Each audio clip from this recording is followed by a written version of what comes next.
are in a spiritual battle. Sabi nga sa Ephesians 6:12, we will wrestle not against flesh and blood. Okay? Ni-remind sa atin na yung struggles is not ultimately against people. Hindi ang katabi mong kalaban mo. Sometimes kasi, kala natin yung mga kaaway natin, yung katabi natin, or yung pamilya natin, o yung mga boss natin sa trabaho, o yung kapitbahay natin. Pero sabi nga, it's something deeper happening. Our battle is spiritual. Doesn't mean every problem is caused by demons. Hindi lahat ng problema ay caused ng demons. It means that as believer, we need to recognize that there are spiritual dimensions to the Christian life. The enemy wants to weaken our faith. If your faith becomes weak, fear becomes strong. If your faith becomes weak, anxiety becomes strong. If your faith becomes weak, discouragement becomes strong.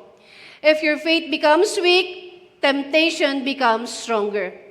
If your faith becomes weak, you begin to interpret your circumstances without remembering God's character. That's why the enemy attacks our faith.